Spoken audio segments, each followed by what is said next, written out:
Her ancestors famously toiled underground for generations, mining coal for slave wages in the north of England. Yet the pits where Kate Middleton's forebears cut coal have a curious resonance.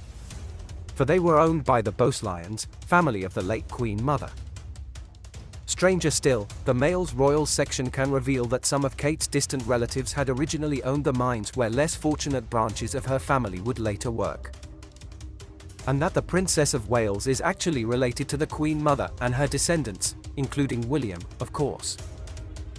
As always, smash the like button and subscribe to this channel, this way you won't miss our next video in this same channel.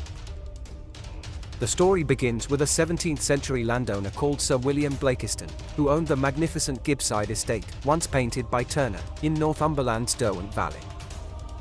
On what was to become the royal side of the family, elder son Sir Ralph Blakiston inherited the estate from his father, while younger brother Nicholas, who was Kate's predecessor, was given some of the family's coal mines.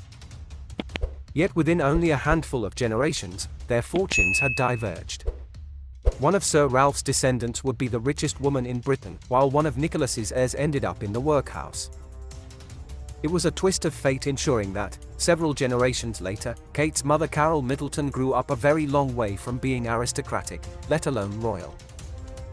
It was Sir William Blakiston who had originally created the family fortune. A wealthy landowner, he married his wife Jane at the parish church of Grindon, in County Durham, in 1581, when he was 19 years old, and had 7 children including heir Ralph and spare Nicholas. After inheriting the Gibside estate on the death of his father, George, in 1586, he replaced the old house with a spacious mansion, Gibside Hall, displaying the royal coat of arms alongside the Blakiston crest over its entrance after being knighted by James I in 1617. The Blakiston fortunes flourished over the next century. Sir Ralph became first baronet of Gibside on July 30, 1642. And Gibside heiress Elizabeth, granddaughter of Sir Ralph, married MP and Trinity College Cambridge graduate Sir William Bowes in 1691, so uniting two of the wealthiest families in Britain. He owned Streatham Castle, a baroque stately home and country pile which stretched 1,190 acres and incorporated 20 farms, in Barnard Castle, County Durham, another of the Queen Mother's family seats. Elizabeth Blakiston's granddaughter Mary Eleanor Bowes, born in February 1749 and brought up at Gibside, became the wealthiest heiress in Britain when her father Sir George Bowes, who controlled a cartel of colliery owners, died when she was 11, leaving her a vast fortune. Elizabeth was great-great-great-grandmother of the Queen Mother.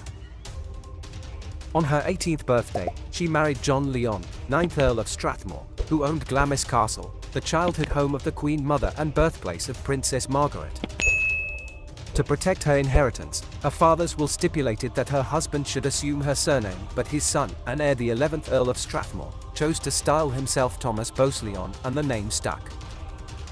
The 10th Earl contracted tuberculosis in the early years of their marriage and died at sea on his way to Portugal in 1776, leaving the woman, who became known as the unhappy Countess, a widow and mother of 5 at the age of 27. When she died on April 28, 1800, she was buried in Westminster Abbey. Her tombstone stands in Poets' Corner. But it was the other, less fortunate side of the family that would eventually lead to Kate Middleton. Initially, both Sir Ralph and Nicholas Blakiston and their descendants could enjoy the fruits of the family mining fortune, mingling with aristocrats and landowners and marrying heiresses.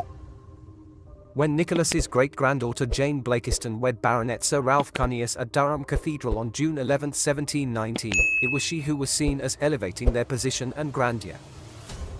The 5th baronet was landed gentry. His great-grandfather was Sir John Cunius, a royalist army officer, who was created a baronet by Charles I in 1628 and granted a £100 a year pension. The family lived in considerable style during the 17th century. But, while he inherited the title from his second cousin, Sir Baldwin Cunius, the 4th baronet, in 1731, he did not inherit the family estate, Horden Hall, a Grade II listed 17th century manor house in County Durham, so was forced to make a living as a glazier. His 4 children had to survive on their wits. His oldest son Blakiston, who became the 6th baronet, joined the Navy, where he rose to the rank of lieutenant. Through the generous patronage of the Bowes family, he was offered the lucrative post of collector of the port of Newcastle, which enabled him to build a fortune. When he died in 1791, his brother Nicholas inherited the title, but he left his riches to his nephew George, who squandered the whole fortune in the space of 3 years in scenes of the lowest dissipation. By the time Kate's great-great-great-great-great-great-great-grandfather Sir Thomas became the 9th and final baronet, there was no money left. Unlike his older brother, he refused to beg to his rich Bowes-Lyon relatives for help and, at the age of 72, ended up in the parish workhouse of Chester Street. Genealogist Sir Bernard Burke, who complied Burke's peerage, wrote, "In that workhouse room, among other parish paupers, is poor old Sir Thomas Cunius, the last baronet of Hordern, bearing up manfully and patiently against his bitter adversity." Rich benefactors rallied around and found Sir Thomas alternative lodgings, but he died 2 weeks later, on March 15, 1810, leaving his 3 daughters in inferior situations, and no son to inherit the title. So it was that his family ended up working in the very mines owned by their distant relatives. Sir Thomas' granddaughter Jane Hardy was the first to marry a miner, setting a tradition which would go down through the generations.